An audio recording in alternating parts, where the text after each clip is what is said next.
For those of you interested in watching specific parts of this video, check the description for timestamp links.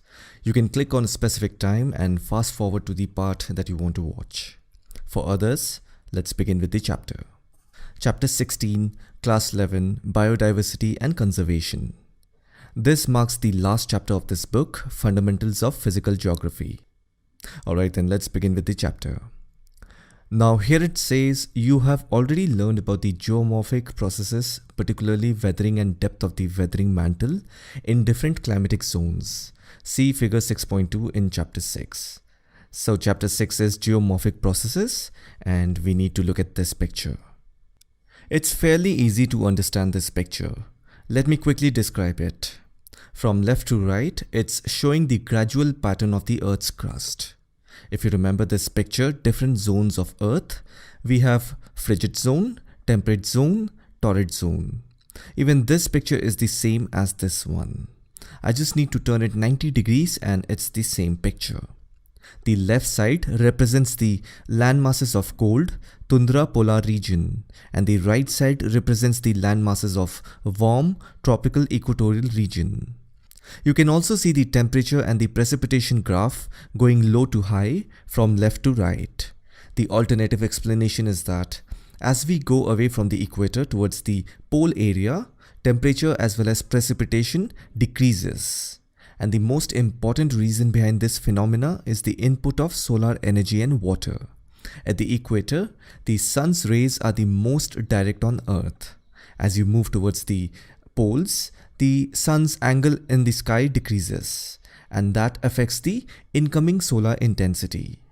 Now the thing about precipitation is that it takes place only if there is evaporation, and evaporation relies on warm temperature. In other words, solar energy. That means tropical equatorial region is a perfect place that is both warm and wet, which is perfect for the existence of wide variety of biodiversity. If you look at the biodiversity hotspots in the world, everything exists in the tropical region.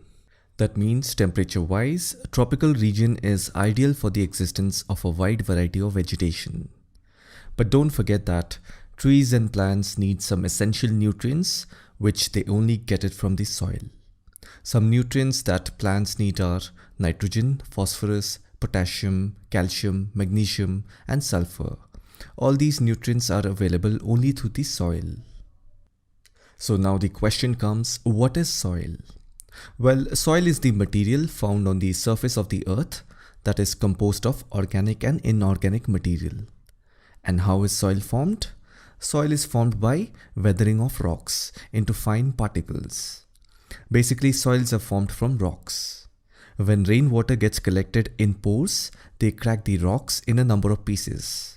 I have a video on how soil is formed from rocks. I'll put the link of the video in the description. Just have a look at it. In that, I have explained what are the different ways in which rocks get weathered and turned into soil. Now that you know how soil is formed from weathering of rocks, how did these rocks come into existence? Well, the most common thing that you will find on Earth's crust is the igneous rock. If you look at different layers of the Earth, the mantle is the thick middle layer and the crust is the top layer on which we live. Magma originates in the lower part of the Earth's crust and in the upper portion of the mantle. Magma is nothing but molten and semi-molten rock.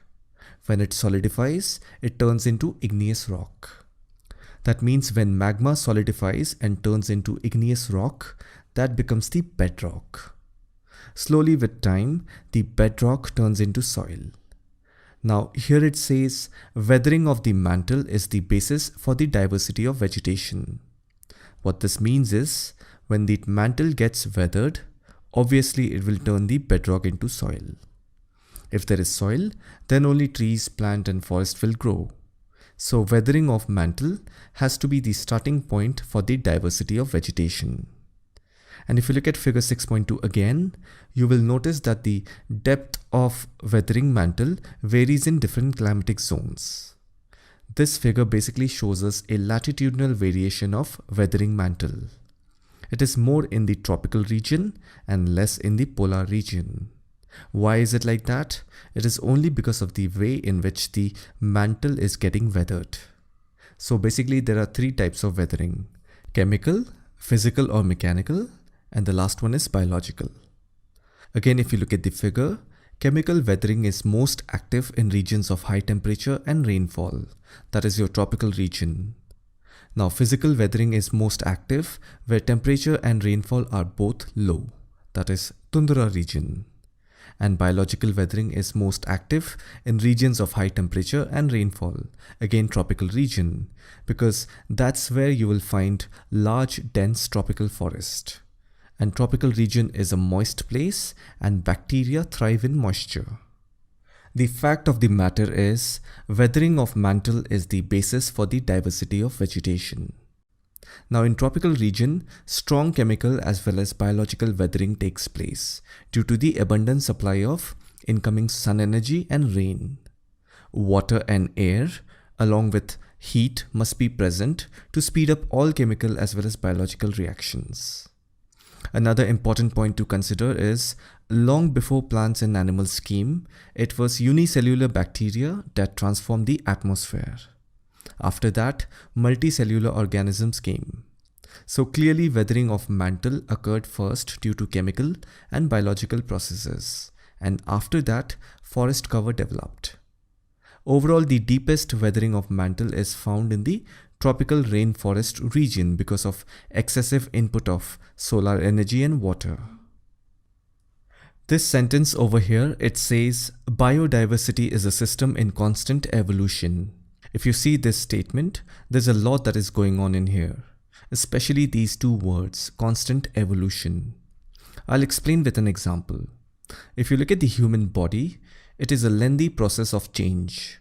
We never looked like this million years ago. If you can remember the picture, here you will see the gradual rise of Homo sapiens. You will notice that there is a lot of physical and genetic similarities between the modern human and the apes, chimpanzees and gorillas. That means we all shared a common ancestor, but all of them are different species of early humans. With time, many species died and few descended. That is how we are present today. That means there must have been some change in the DNA of different species of early human. Till now, it is unknown as to how to classify particular species of early humans and what all factors influence the evolution or extinction of early human species. So what I'm trying to get is, biodiversity is a system in constant evolution. If humans have constantly evolved over a long period of time, similarly, if you look at the animal and plant species, they are constantly evolving with respect to their habitat and natural environmental conditions. Now that you know there is a constant evolution that is happening within all these species on our planet, another aspect that you have to understand is, evolution will only take place if there is a mutation. The meaning of the word mutation is a simple change in DNA. DNA is a hereditary material of life. For example, we have DNA of our parents. Both of our parents have a different sets of DNA which they acquired from their parents. So a change in an organism's DNA can cause changes in all aspects of its life, such as how it looks, how it behaves, and its psychology. Now this kind of mutation occurs in all living organisms which have reproductive cells. A small change in an organism's genetic material can have a wide range of effects.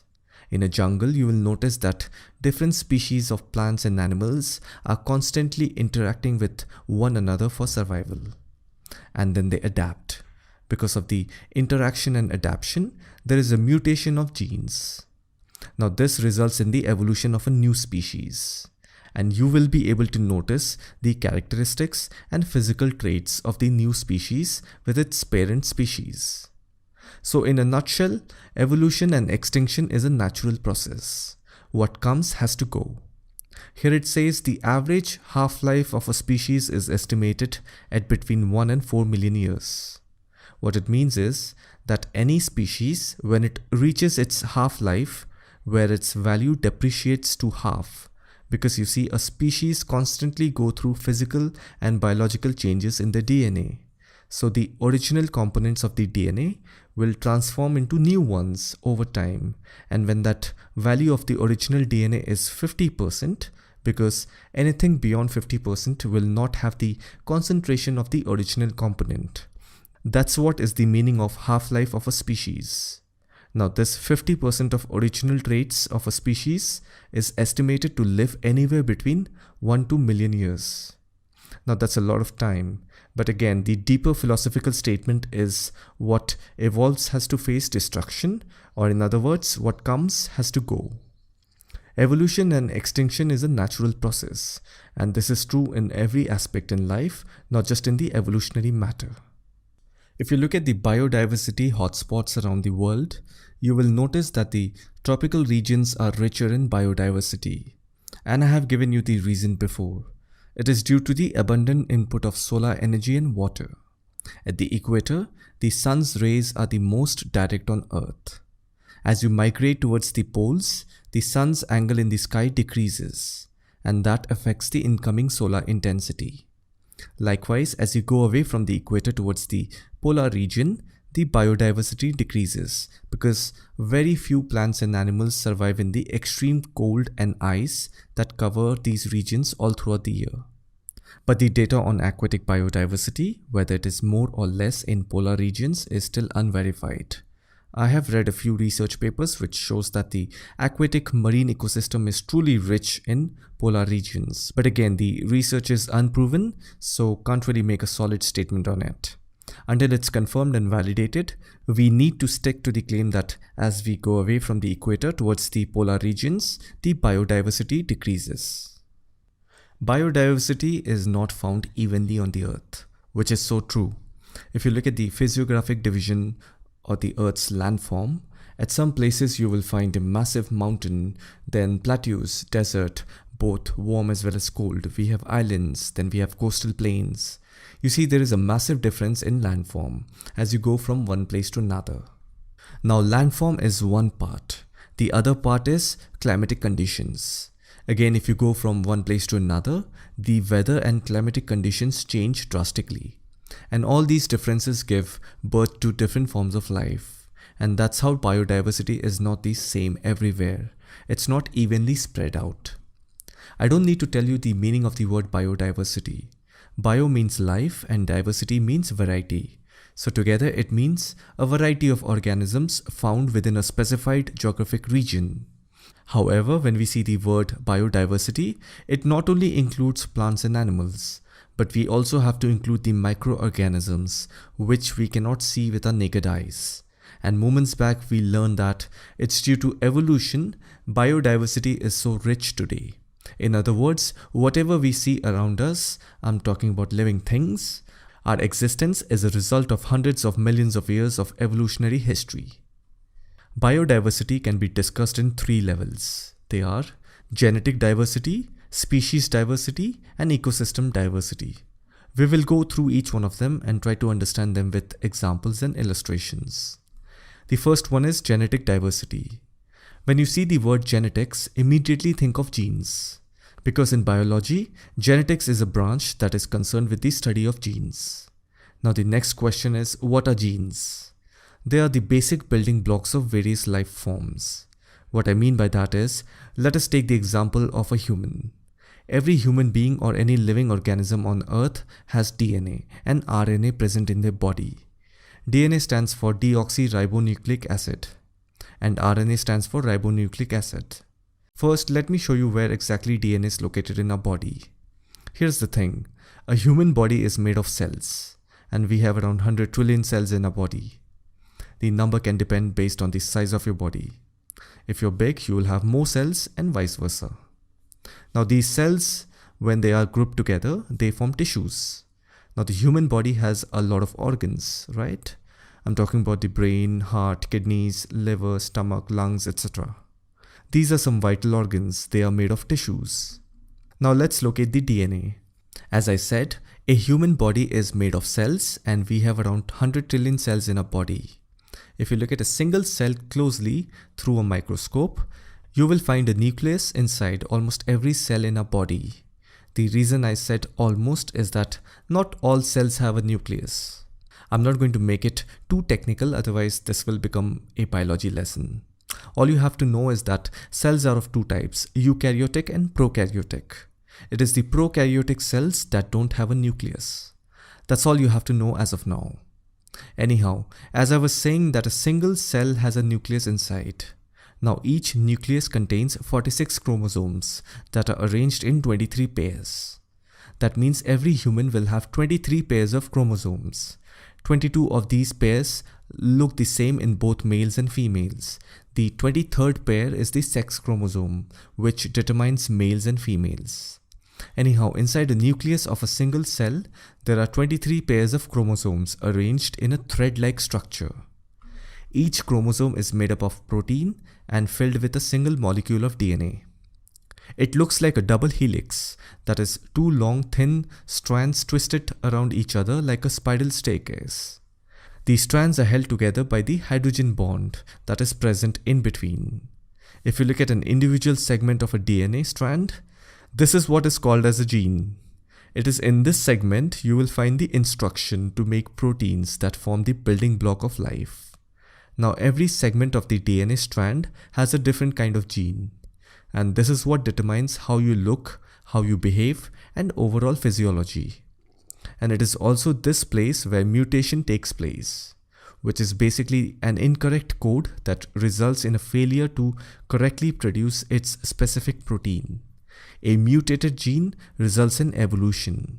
Basically, now there is a change in DNA, and this can cause changes in all aspects of the organism's life.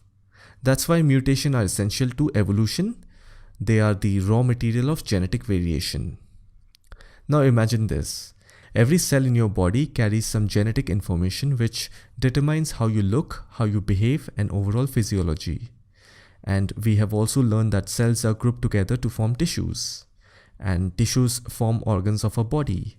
That means we humans have so much of similarities in our physical characteristics. And that's how we are called human species. But then we do differ in characteristics such as height, color, physical appearance, etc. So this is what is called genetic diversity. Diversity means uniqueness.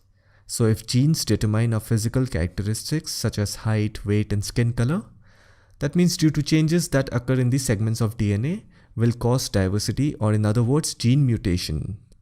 Now it is true that most of the genes you acquire are from parents. But then some of it you also acquire throughout your lifetime. For example, you develop habits, routines, behavior, etc. So this kind of change is also encoded in the segments of your DNA. That means we can say that gene mutation or diversity has both positive as well as negative effect. A negative impact may cause disability, disease, or death. Likewise, a positive impact can make you look attractive, intelligent, or cute. Here it says, genetic diversity is essential for healthy breeding of population of species. It is true, a healthy population of species has tremendous economic as well as environmental benefits. But for a second, just think about it. Can we make a claim that healthy breeding of any population also has an external factor associated with it? You see, sometimes we cannot blame individuals for having poor health because it is determined by their circumstances and environment. You see, on one hand, genetic diversity is important for healthy breeding. And on the other hand, I'm saying that it's not in our hands to have healthy genetics. Sometimes the external environmental factors affect and shape our genes. I'm talking about food, lifestyle, poverty, pollution. Anyways, I hope you understood the meaning of genetic diversity and how genes are the basic building blocks of various life forms. The second one is species diversity. We already know the meaning of the word diversity, so it only makes sense if we could understand the word species in a much better sense. Let's take the example of a human again. Human is classified as species, right? That's how we call the human species. Now, in order to call a group of living organisms as species, there have to be some similarities so that they can exchange genes or interbreed with each other and produce offspring. Now, when we see the words species diversity, it means a variety of species. For example, we have human species, then plant species, animal species. Within the plant species, there are about 4 lakh species of plants that have been documented so far. Similarly, within the animal species, there is an estimation of 9 million species of animals on Earth. So you see, every group of living organisms have a variety of species, and all these species have evolved with time, and many have disappeared with time. The unique part about their distribution is that it is spread all over the world unevenly. And the reason behind that is the physical and environmental factors that allow the organism to get its food, to reproduce, and to do all the things that the organism is meant to do. If you look at the world map, not every place on Earth has the same environment. Because of this unevenness, there are some areas that are rich in species diversity. Those areas are called biodiversity hotspots of the world. We will learn more about them later in this chapter. And the third one is ecosystem diversity. If you look at the word ecosystem, it means when all the living things in a given area interact with each other and also with the non-living environment. In other words, direct contact between biotic and abiotic components of the environment is called an ecosystem. Here the biotic component includes all the living things such as plants, animals, and organisms. On the other hand, non-living, which is abiotic component, include climate, temperature, soil, sun, atmosphere, etc. Now if you look at the word ecosystem diversity, it refers to the variation in the ecosystems within a geographical location. Let's say if this is a particular place. Now this particular place has some non-living components such as soil, water, atmosphere, sunlight. Now within this place, there will be not just one, but many ecosystems that exist. There will be many different species of plants, animals, and organisms interact with each other, as well as with the outer environment for food and mating purpose. This is what is the meaning of ecosystem diversity. And let's say if you are somehow able to find out the different ecosystems that are working, still it is going to be difficult to actually draw a line or create a boundary between two ecosystems. Why? Simply because their occurrence is natural, difficult, and complex. We still don't know entirely about the interconnection of ecosystems and how the flow of energy, material, and organisms across ecosystem boundaries take place. Alright, the next topic is the importance of biodiversity. So here it says biodiversity plays the following roles: ecological, economic, and scientific. Now you may ask, how is it so? We will quickly look at the ecological, economic, and scientific roles of biodiversity. This way it will also answer how biodiversity contributes to the development of human culture. Let's first look at the ecological role of biodiversity. We already know the meaning of ecosystem, right? When all the living things in a given area interact with each other and also with the non-living environment. In other words, direct contact between biotic and abiotic component of the environment forms an ecosystem. Now if you look at every organism, the basic function is to capture and store energy, produce and decompose. And these functions are very important for any ecosystem to function. I have a separate video that talks about how carbon cycle, nitrogen cycle, oxygen cycle works. I'll put the link of that video in the description. Please have a look at it. After watching the video, you will get an idea as to how organisms contribute to the ecosystem, which in turn supports human survival. So a healthy biodiversity provides diversity in genes, species, and ecosystems. It will boost the ecosystem's productivity by providing a large number of plant and animal species. When an ecosystem's productivity increases, in other words, when there is an interaction between a wide variety of organisms, that helps in replenishing future natural resources. It helps in increasing nutrient storage and recycling. Then it also contributes to climate stability. A rich ecosystem helps in breaking down pollution and absorbs it. Plants deploy multiple physiological, biochemical, and molecular mechanisms to counter the effects of environmental pollutants. Then it also reduces the occurrence of any natural calamity.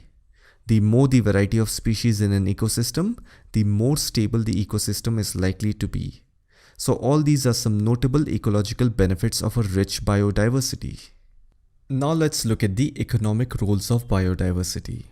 Two essential basic human needs are food and livelihood security. That's how biodiversity is an important resource in a human's day-to-day life. Because of rich biodiversity, it gives humans the food it needs to survive. Although humans consume only a small number of plant and animal species, but those species depend on many others in order to survive. Therefore, biodiversity is important to food and agricultural systems. The right term to use here is crop diversity or agrobiodiversity. It contributes directly to food and livelihood security, nutrition and well-being by providing a variety of plant and animal domestic as well as commercial usage. Biodiversity provides much of the basic necessities of food, water, clothing and shelter. The environment also provides raw material to the pharmaceutical, cosmetic and personal care industry. If you see, many of the traditional and modern medicines, then personal care products have raw materials and chemicals that are extracted from many species of plants and animals. Biodiversity loss diminishes the supplies of raw materials of these industries. The environment also provides the raw material for paper, construction and fuels. Although these all come under non-renewable sources, they are essential for human being. Forest and wetlands play a significant role in the well-being and proper function of the hydrological cycle. It filters by absorbing pesticides and chemicals and removing harmful waste from water. Hence, biodiversity works like natural chemical detoxification. So in a nutshell, some of the important economic commodities that biodiversity supplies to humankind are food crops, livestock, forestry, fish, medicinal resources, etc. Now we will look at the scientific role of biodiversity. Biodiversity provides important resources for medical research. By studying and conducting research on plant and wildlife anatomy, physiology and biochemistry, it can lead to an important development in human medicine, and it can give us some clue as to how life evolved and will continue to evolve. Some of the species which are important for medical science include bears. It can provide an insight into osteoporosis, cardiovascular disorders, renal disease, and diabetes. Then we have sharks. Through their anatomy, we can study osmoregulation and immunology. Then we have cetaceans. It provides an insight into respiration and treatments for divers suffering from decompression sickness. And then we have horseshoe crabs. Study of them can provide insights into optometry, ophthalmology, and molecular cell biology. Even plants contribute to many of the modern medicine. If you see aspirin, which is used to treat pain, fever, or inflammation, it contains salicylic acid, which is extracted from barks of the willow tree. Then we have heart medicines, which are prescribed for any sort of heart failure. The content of those medicines are extracted from a plant called foxgloves. Then anti-cancer drugs contain ingredients from taxus trees and Camptotheca plants. And there are many more potentially important plant species that have yet to be investigated or discovered. So you see, biodiversity provides a great opportunity to study and conduct research on many different species of plants and animals, which is not only beneficial to the human being, but it also helps in understanding the environment and how to maintain its sustainability for future resources. And that's how the concept of biodiversity is an integral part of many human cultures. So once you understand that biodiversity has the solution to a lot of the humans' health problem, then it becomes a question of morality and ethics. Therefore, it is wrong to voluntarily cause the extinction of any species due to human-caused activities like habitat destruction, poaching, pollution, introducing invasive species that act as new predators and food competitors. You see, to a lot extent, humans have always altered their environment. Let's go to the next topic, loss of biodiversity. If you look at the world map, we know the tropical region is rich in biodiversity. That's why if you see the biodiversity hotspots of the world, they are located only in tropical regions. because in this region you will find ample amount of sunshine as well as rainfall, which is ideal for the existence of many plants and animal species. Now, tropical region is also the place where most of the world human population reside. I think around 40% of the world population live in the tropical region. Again, the reason is suitable temperature and climatic condition, which has enormous social and health benefits on humans. With so much of the human population residing in tropical region, areas need to be cleared. That means nature has to be destroyed. Then humans have demands in the form of consumption. With that comes great demand in consumption of natural resources. Sometimes it leads to overconsumption or exploitation of resources. And that's when natural habitats are destroyed. When we mess with nature, nature sometimes hits back in the form of natural calamities such as earthquakes, floods, volcanic eruptions, forest fires, droughts, etc. So any kind of change, be it through natural calamities or human activities, will bring change in the biodiversity of the affected regions. Because the word biodiversity means biological diversity, meaning a variety of living organisms. These organisms interact as well as depend on each other. That's how ecosystem exists. Now, if one species is dependent on another species for food and mating, and if that primary species goes extinct or disappears, then obviously it will affect other species down the line. That's how there will be a change in the biodiversity. There is this term called exotic species. Let's quickly understand this. The word exotic means unusual and exciting. Now let's say there's a garden and you have all red color roses growing in that garden, because these species of flowers are natural inhabitants.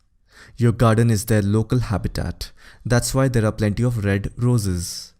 Now all of a sudden you notice a jasmine plant. Basically a white colored, different looking flower plant. Now this different looking plant is called an exotic species because it's unusual and different in your garden. So you have so many rose plants and all of a sudden there is one jasmine plant. So the rose plants become local species and the jasmine plant becomes exotic species. That is what is the meaning of exotic species. This is applicable for any kind of living organism. It can be an amphibian, plant, insect, fish, fungus, bacteria, or even an organism's seeds or eggs. Species which are not the natural inhabitants of the local habitat but are introduced into the system. Now any species that lives outside its natural habitat have various effects on the local ecosystem. There are many ways these species get transported from one place to another.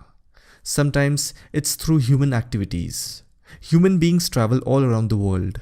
Many times they carry flowers, herbs unintentionally and it escapes into the wild and become invasive. You must look at your shoes or socks when traveling. You will notice that your shoe collects some patches of plants and weeds. And let's say the next day you fly and you wear the same shoe, those sample of plants and weeds drop along the way from your shoe. This way you successfully transported a plant species from its natural habitat. Even birds are responsible for transporting species from one place to another. They carry seeds to a new location. Along the way, the bird may drop few seeds, allowing them to reach new spots, far from the parent plants.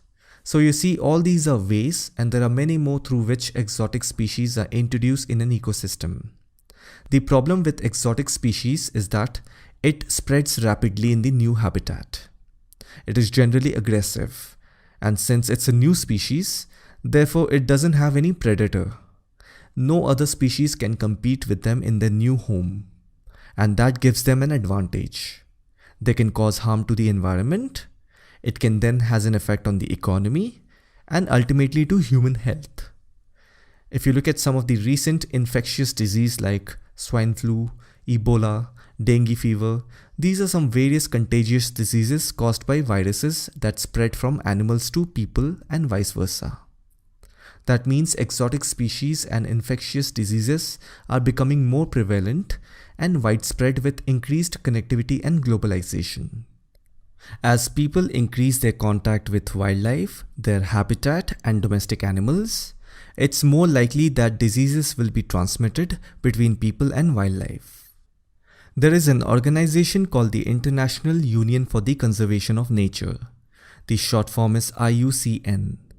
Now, this organization works in the field of nature conservation. Basically, they collect data and analyze it. They do research, they have many projects, through that they educate. So this organization provides knowledge, information, and tools to the public, private, and government organization so that strong steps are taken towards nature conservation. If nature is conserved and protected, then it has a huge impact on the economic development of humans as well as nations. Now that you have a little understanding of this organization, so what this organization does is, it classifies those plants and animal species which are on the verge of getting extinct. So they have classified them into 3 categories. We'll look through each of these 3 categories quickly. The first one is endangered species. By the word endangered, you can easily figure out that it's talking about those species of plants and animal which are in danger of extinction. In simple terms, their number is so small that you will not see them in near future. Therefore, you cannot hurt them, kill them, or injure them. The purpose behind assigning them the endangered word is to help preserve and assist these species and their ecosystem to survive and reproduce, so that there might come a time when they recover and their numbers may increase and they survive extinction. The IUCN publishes information about endangered species worldwide as the Red List of Threatened Species. The second one is vulnerable species. Now, when you look at the word vulnerable, it means something that needs special care for protection from getting attacked or harmed. That's why under this category, they include species which are likely to be in danger of extinction in the near future, if the factors threatening to their extinction continue. There's a very thin line between vulnerable species and endangered species. Vulnerable species are those species whose numbers are falling drastically and they will vanish from the face of the earth if they are not given any special care. But the endangered species are those species which are almost on the verge of getting vanished from the face of the earth. So the subtle difference between both the category depends on the population of the species. The population of endangered species is already so less that they are bound to disappear if proper steps are not taken. Whereas on the other hand, among the vulnerable species, the population is not so less, but then there is also a fear that their population will reduce greatly if nothing is done.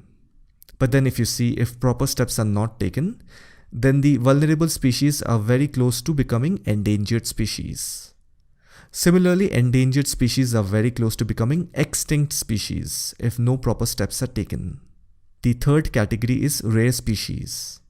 I think by looking at the word rare, you can easily figure out that the population of these species is very less in the world. And they are also not seen everywhere.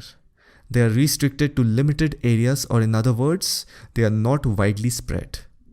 For example, let's say an organism is found only on an island, or let's say a particular species is found at a place where the temperature is suitable and anything beyond that temperature range is unsuitable. You see, that particular location, along with the location's climate and the environment, becomes a habitat for that species. So naturally, you will not find the animal or plant anywhere else apart from that location. That's how it becomes a rare species. Let's go to the final topic of this chapter, conservation of biodiversity. In this chapter, I have explained about the importance of biodiversity. I also told you the meaning of the word biodiversity. It means biological diversity, or a variety of living organisms. These organisms interact as well as depend on each other. That's how ecosystems exist. Now, if one species is dependent on another species for food and mating, and if that primary species goes extinct or disappears, then obviously it will affect other species down the line. And that's what is written over here. All forms of life are so closely interlinked that disturbance in one give rise to imbalance in the others. Human population has been the main reason behind overconsumption as well as the exploitation of natural resources. Many natural habitats have been destroyed. In return, nature hits back in the form of natural calamities such as earthquakes, floods, volcanic eruptions, forest fires, droughts, etc. That means any harm to the biodiversity will threaten human beings' own existence.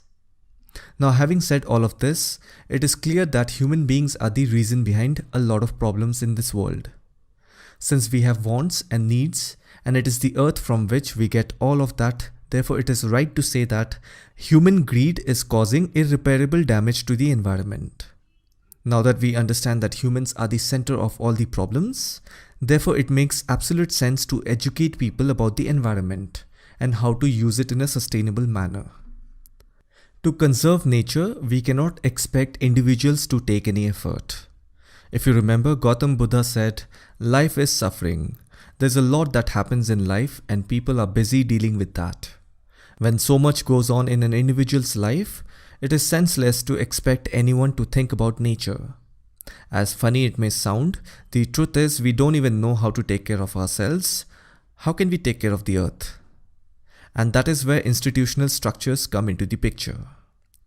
Institutions come with a set of rules and regulations, and they ask people to follow them. Institutions can be in the form of government, local bodies at the community level. Even different nations come together to create international agreements. So basically, institutions are necessary. It brings people together for a common purpose, which is impossible on an individual level.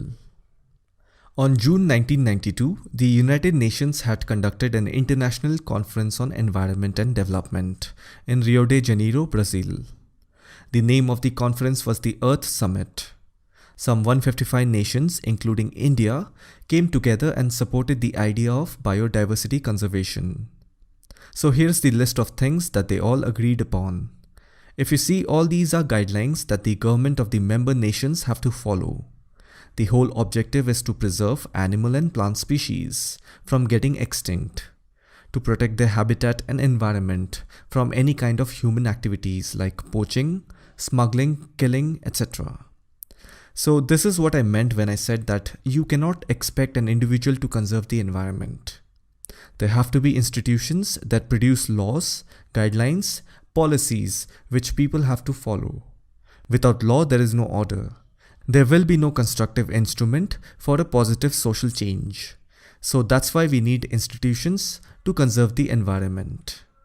Similarly, the Government of India has passed the Wildlife Protection Act in 1972. The whole purpose behind passing this law is to protect, preserve, and increase the number of plants and animal species by establishing national parks, sanctuaries, and biosphere reserves. This law extends to the whole of India, except the state of Jammu and Kashmir, which has its own Wildlife Act. The law also has provisions for penalties and punishments in case of any violations. The law has been amended 7 times. This means it has been improved or altered from time to time. And that speaks a lot, if not entirely, about the government's intentions about the conservation of biodiversity. I have a separate video where I have pinpointed all the biosphere reserves that exist in India. The link to that video is in the description. Regarding national parks and wildlife sanctuaries, I still have to make one. Meanwhile, do check the video on biosphere reserves. Again, the link is there in the description. Now, there is a term called mega diversity centers. The word mega means large. That means we are talking at the international level. What it means is the countries that have a large number of the world's species diversity are collectively known as mega diversity centers. And coincidentally, these countries are situated in the tropical region. In a nutshell, the mega diverse countries are those countries that are home to a majority of the Earth's species and are therefore considered extremely biodiverse. Initially, there were 12 such countries. Presently, it's 18, and they are United States of America, Mexico, Colombia, Ecuador, Peru, Venezuela, Brazil, Democratic Republic of Congo, South Africa, Madagascar, India, Iran, Malaysia, Indonesia, Philippines, New Guinea, China, and Australia. These 18 countries meet periodically for consultation and cooperation related to the preservation and sustainable use of biological diversity. So these countries are collectively called mega diverse countries or mega diverse centers of the world. However, don't confuse it with biodiversity hotspots. If you look at the biodiversity hotspots of the world, they also exist in the tropical region. But the subtle difference between biodiversity and megadiversity is that biodiversity means a variation of life forms or the variety of living organisms within a given ecosystem. And megadiversity means a large number and wide range of species present in an ecosystem. In simple terms, biodiversity is like a shop that has a different variety of cakes. And megadiversity is like a shop that has different variety as well as a large number of cakes. I hope you get the difference between the two. And the last thing is all these biodiversity hotspots and megadiversity centers that you just saw moments back, they all are facing different kinds of environmental challenges. Some regions are facing an extreme loss of biodiversity due to the habits of the native people. For example, here it says in Madagascar, about 85% of the plants and animals are so rare in the world, but its people are also among the world's poorest and rely on slash and burn agriculture for subsistence farming. I hope you know what is slash and burn agriculture. It is a method that involves the cutting and burning of plants in a forest to create an irrigation field to grow crops. You see, there are two sets of problems. On one hand, these local people need food and they have to grow it. And on the other hand, to grow food, they need land, and for that, they are destroying the forest, and the smoke from the fire will cause air pollution. Anyhow, if you look at the technique, it can be compared to deforestation. And this process has a dramatic effect on the ecosystem. Now, if you look at the wealthy nations, what do you think are the key drivers for a nation's growth? They are natural resources, labor resources, and capital resources. If you focus on natural resources, you will realize that today about 80% of the world's energy consumption is sustained by the extraction of fossil fuels, which consists of oil, coal, and gas. The extraction as well as the usage of fossil fuel both causes great environmental damage. However, at present, we cannot move away completely from fossil fuels. The world economy heavily depends on the oil and fuel industry. You see, this is another set of problems. And the third set of problems is, in some places, for example, the islands of Hawaii, here the native plant and animal species are threatened by foreign, alien or exotic species. These foreign, alien or exotic species of plants and animals and other organisms are a big threat to the Hawaiian ecosystem. You must be thinking, how did they arrive on the island of Hawaii? It all happened when new forms of plants were introduced. Sometimes it is accidental when foreign insects and animals travel through cargo ship, through the wheel well of an aircraft, and there are some other surprising and weird ways like backpacks, luggage, shoes, through which insects and bugs travel around the world. Anyhow, all these foreign, alien or exotic species of plants and animals gradually gain an advantage on the native ones and spread rapidly in the new habitat. They are generally aggressive, and since it's a new species, therefore it doesn't have any predator. No other species can compete with them in their new home, and that gives them an advantage, which can harm the environment. With this, we have come to an end of this chapter. This was the last chapter of this book. Finally, the entire book has been covered. The question answers can be found on the website. The link of the page is available in the description. I hope you found this video helpful. Let me know your thoughts in the comments section. Thanks for watching, and I'll see you in the next one.